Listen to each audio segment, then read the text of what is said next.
আজকের ব্লগে শেয়ার করব মহাবালেশ্বরে আমাদের প্রথম দিন কিভাবে কাটলো। Hello and welcome back to another new blog friends. আশা করি তোমরা সবাই খুব ভালো আছো।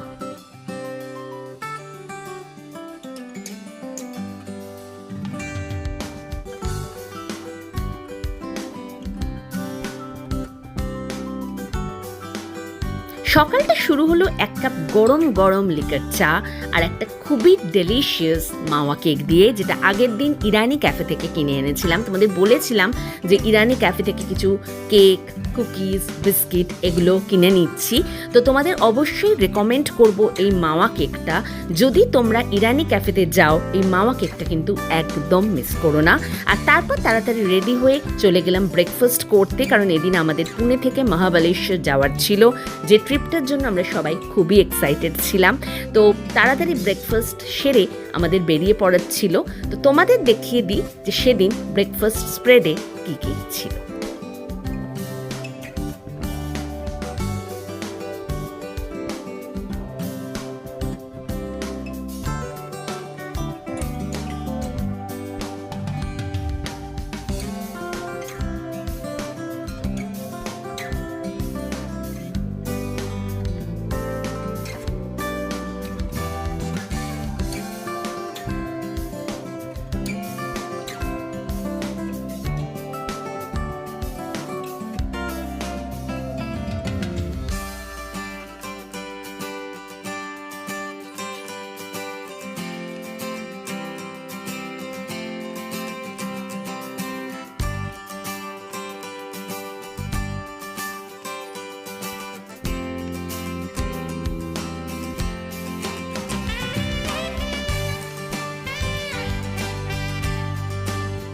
ব্রেকফাস্ট সেরেই আমরা বেরিয়ে পড়লাম মহাবালেশ্বরের উদ্দেশ্যে। তোমরা নিশ্চয়ই সবাই জানো যে মহারাষ্ট্রের অন্যতম ফেমাস হিল স্টেশন হচ্ছে মহাবালেশ্বর।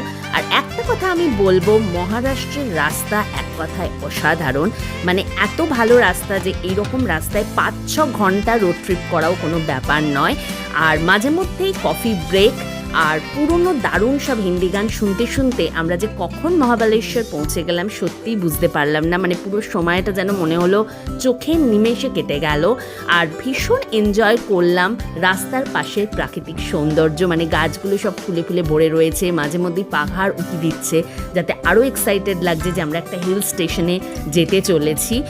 আর ভীষণ এই জায়গাটা এনজয় করেছি। আর যখন এই স্ট্রবেরিরা আমাদের ওয়েলকাম করলো, তখন বুঝে গেলাম যে মহাবালেশ্বর আমরা চলে এসেছি। আর মহাবালেশ্বরে এরকম প্রচুর নার্সারি রয়েছে, যেগুলো এরকম ফুলে ফলে গাছগুলো ভর্তি। এছাড়া মহাবালেশ্বরে প্রচুর সেরামিকের দোকান রয়েছে। তোমরা যদি সেরামিকের জিনিসপত্র কিনতে চাও, অবশ্যই এই দোকানগুলো কিন্তু দেখতে পারো। আর মানে মহাবালেশ্বরে প্রচুর এরকম নার্সারি, বিভিন্ন ফুল ফলের গাছ রয়েছে। তোমরা ফুল ফলের চারা, গাছের চারা যদি আনতে চাও, অবশ্যই এখান থেকে নিয়ে আসতে পারো। আর প্রথমেই আমরা চলে গেলাম হোটেলে, নয় যে জায়গার জন্য মহাবালেশ্বর বিখ্যাত সেইটা দেখতে, আর সেটা হচ্ছে স্ট্রবেরি। হ্যাঁ, মহাবালেশ্বরে প্রচুর স্ট্রবেরির চাষ হয়। আর আমরা চলে এসেছি সেরকমই একটা ফার্মে, যেটার নাম ম্যাপ্রো গার্ডেন।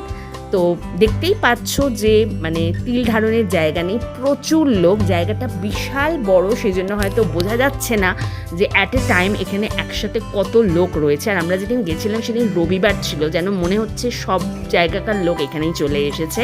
কিন্তু আমাদের খুব খিদে পেয়ে গেছিলো, কারণ অলমোস্ট লাঞ্চ টাইম হয়ে গেছিলো। তো আমরা প্রথমেই চলে গেলাম ম্যাপ্রো গার্ডেনের রেস্টুরেন্টে।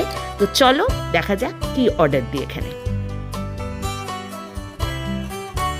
আমরা কিন্তু একটু ভয়ে রেস্টুরেন্টের ভেতর ঢুকেছিলাম, কারণ আমরা ঠিকমতো বসার জায়গা পাবো কিনা, কারণ এত লোক এসেছে। তোমাদের আগেই দেখালাম, কিন্তু খুব আশ্চর্যজনকভাবে আমরা খুব ভালো একটা বসার জায়গা ঢুকেই পেয়ে গেছিলাম। আর এখানে খাবারের অপশন প্রচুর, বিভিন্ন রকম কনফেকশনারি আইটেমস যেরকম রয়েছে, আইসক্রিম, চকলেটস, এছাড়া sandwich, burger, pizza, noodles, pasta সব কিছুই তোমরা এখানে পাবে। আর সবই ন্যাচারাল ইনগ্রেডিয়েন্টস দিয়ে তৈরি, মানে এদের ফার্মে যা যা তৈরি হয় সেগুলোই এরা দিয়ে এই খাবারগুলো তৈরি করে। আর একটা কনসেপ্ট আমার খুব ইউনিক লেগেছে, যে তুমি এখানে নিজের চকলেট কাস্টমাইজ করাতে পারো। মানে তুমি তোমার চকলেটে যে যে গ্র্যানিউলস, যে যে নাটস দিয়ে চাও, সেটা তুমি চুজ করতে পারো। এই কনসেপ্টটা খুবই ইউনিক এবং আমার খুবই ভালো লেগেছে। আর তারপর ঘুরতে ঘুরতে দেখলাম এখানে উড ফায়ার পিৎজা রয়েছে, তো আমরা তো এটাই খাবো। আর একটা জিনিস আমার খুব ভালো লেগেছে যে এদের টেবিলে যে জলটা দিচ্ছে, জলের বটল, তাতে সেটা ডিটক্স ওয়াটার, মানে তাতে লেবু, পুদিনা সব কিছু দেওয়া রয়েছে।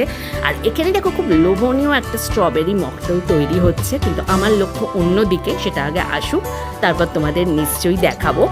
আর ঘুরতে ঘুরতে তারপর আমাদের পিৎজাও চলে আসলো। এটা দেখতে যেরকম অসাধারণ, খেতে আরও ভালো। আর যেটার জন্য এতক্ষণ ওয়েট করছিলাম, স্ট্রবেরি ক্রিম, মহাবালেশ্বর স্পেশাল।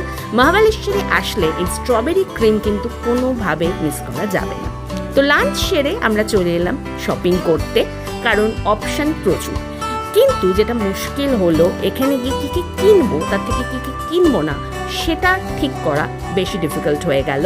কারণ আমরা যেহেতু ফ্লাইটে ফিরবো, অনেক কিছুই আমরা নিতে পারবো না। যেমন বিভিন্ন রকমের যে জুসগুলো রয়েছে বা স্কোয়াশগুলো রয়েছে, এগুলো আমাদের পক্ষে নেওয়া সম্ভব হবে না।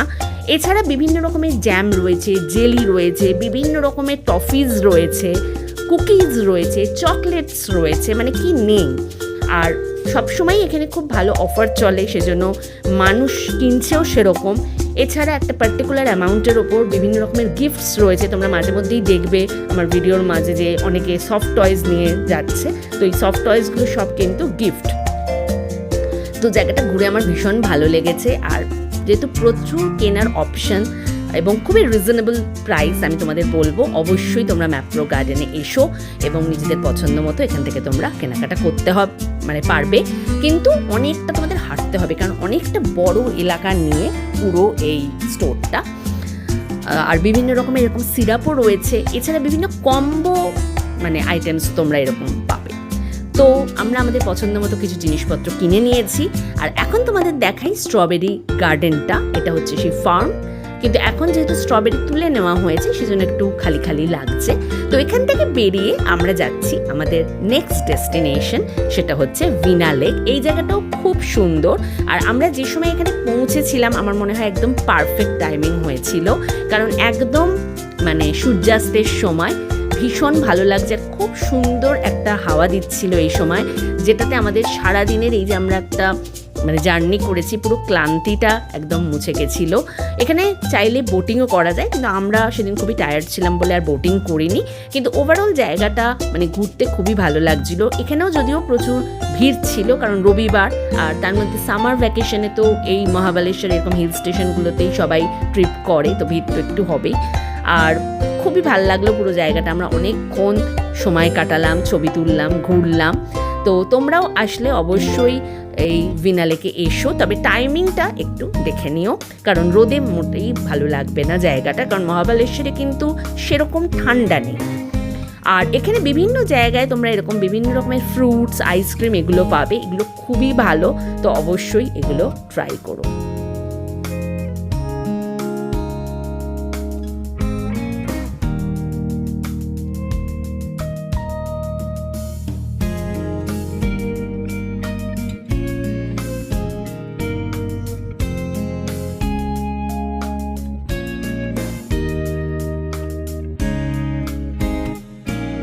এরপর ভিনা লেক ঘুরে আমরা চলে গেছিলাম মহাবালেশ্বরের মার্কেট এরিয়া ঘুরতে, কিন্তু ওখানে এত ভিড় ছিল যে আমি ওখানে আর কোনো ভিডিও করিনি। এরপর তোমরা যে ক্লিপসগুলো দেখবে সবই হচ্ছে আমরা যখন ডিনার করতে গেছিলাম তখনকার। আর প্রথমেই দেখো গিয়ে মিস্টার গলি সোডা নিয়ে বসে পড়েছি। আমরা আমাদের হোটেলের পাশেই প্যারাডাইস বলে একটা রেস্টুরেন্টে গেছিলাম, আর এদের পার্সি খাবার খুবই ভালো শুনলাম, আর আমরা পার্সি খাবারই ট্রাই করতে চাইছিলাম। অনেক সময় বেড়াতে গিয়ে দেখবে অনেক রিসার্চ করে কোনো জায়গায় গিয়ে খুবই ডিসঅ্যাপয়েন্টেড হতে হয়, কিন্তু অনেক সময় হঠাৎ করে ঢুকে পড়া কোনো রেস্টুরেন্টের খাবার খেয়েও খুব ভালো লেগে যায়। আর এই রেস্টুরেন্টটা সেরকমই। এখানে আমরা খুবই রিল্যাক্সড একটা পার্সি মিল এনজয় করেছি। নিয়েছিলাম অ্যাংলো ইন্ডিয়ান চিকেন কাটলেট আর চিকেন ধান শাক। এর থেকে ভালো পার্সি খাবার তো আর কিছু হতেই পারে না। তো আমরা খুবই এনজয় করেছি আমাদের ডিনারটা। তো এই ডিনারের সাথেই শেষ করছি আজকের ব্লগ।